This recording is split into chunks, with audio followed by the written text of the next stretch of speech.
factoring the sum or difference of cubes. So up to this point, the last 2 days, we have been working with perfect squares. Today, we're going to be doing something that you're going to take the cube root. That means it needs to multiply times itself 3 times. You're trying to figure out what number can multiply times itself 3 times to get that number.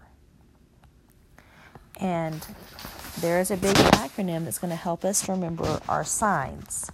And the way you remember it is same, opposite, always, positive. And the acronym for that, to remember it, is SOAP. Same, opposite, always, positive. And that's going to help you figure out what 3 signs you'll need to put in your parentheses. Signs meaning positive or negative, plus or minus. So let's take our first one. And just like we started yesterday and the day before, we're going to take and look and see, is there a number that can divide into both evenly? No. Is there a variable that they both share? No. So there's nothing I can factor out that's the same in both. Now, I'm going to take each individual piece, but instead of taking the square root like we did yesterday and the day before, we're going to take the cube root. So what times itself 3 times is going to come up with the x cubed? Well, that's going to be x. So we're looking at the cube root of 8. What times itself 3 times is going to come up with 8? And the answer is 2. One of the things that you got from the sub today is a sheet that has the different cube roots. Write those down and have them out. That helps you with identifying these. So now that we have those, let's go ahead, and we know what our 2 pieces are. Let's go ahead and create our 2 parentheses. Now, the first parenthesis is only going to have 2 terms in it. The second parenthesis is going to have 3. Keep that in mind as you're filling these in. And so our signs are the same sign. So in this case, it is subtraction. So the same,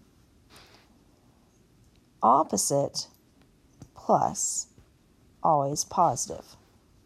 And we're going to fill in with things in these other little spots. And they're going to fill in with things in those blanks. But our signs are same, opposite, always positive. So let's fill in our first parenthesis. In our first parenthesis, our cube root of our first term goes first. And so that's x. Then your cube root of your second term follows that minus sign, which was from that same sign. And then the way I remember how to fill in the next parenthesis is I'm going to draw it down below so you can kind of see it. But you square the first. And so x times x is x squared. Find the product.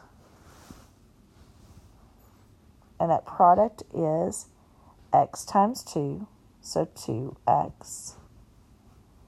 And square the last. So 2 times 2 is 4.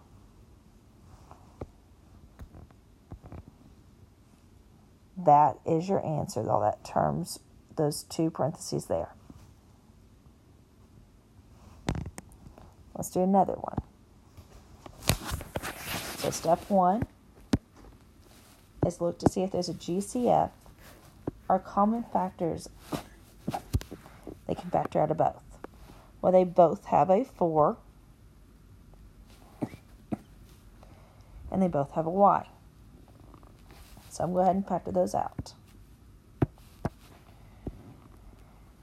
So 4 divided by 4 is 1. And I'm bringing out one of the y's, but there's nothing changing on my x cubed, so x cubed stays in. Now let's get the next term. 500 divided by 4 is 125. And I bring out that y, so that's just plus 125. So now I need to take a look at my parenthesis. I need to figure out, can I take the cube root of x cubed? And that's going to give me x. Can I take the cube root of 125? And that is 5. And that chart, again, is something handy to use. The quicker you have these memorized, the easier these become. If not, you can use your calculator and see what is a cube root of 125 and see if that comes up with an answer. So let's bring down what we factored out. Set up our two parentheses. And this time I'm going to go ahead and fill in the signs at the end. So I'm just going to leave blanks and we're going to figure out what each of those three pieces are and fill in our signs at the end. So the first parenthesis, take the cube root of the first item and the cube root of the second. And then to create my second parenthesis, I square my first, so x squared. Find my product. So that gives me 5 times x, which is 5x. And then I square my last.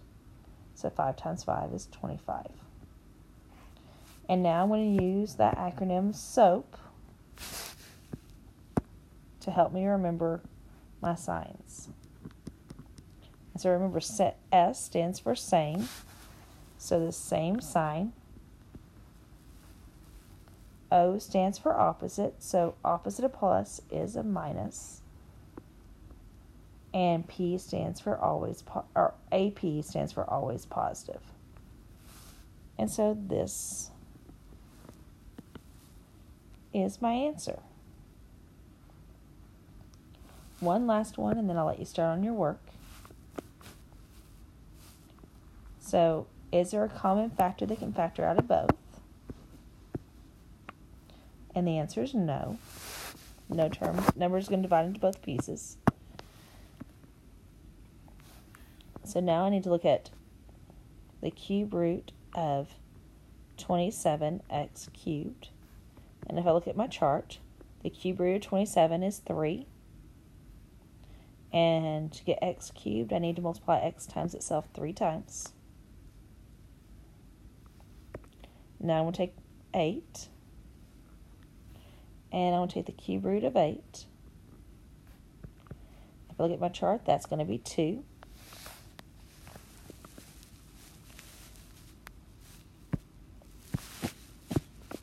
Split it between my two parentheses. So, on the first parenthesis, cube root of the first, cube root of the last.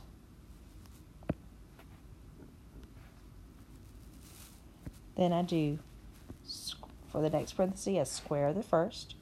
So that's going to be 3x times 3x, which is 9x squared. The product. And that's going to give me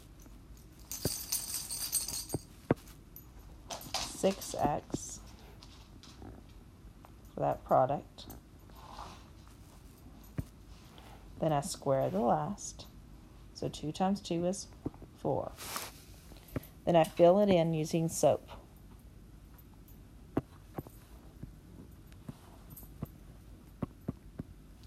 Same sign. So in this case, that's going to be plus. Opposite, so opposite of plus is subtraction, and always positive, addition. That's my answer.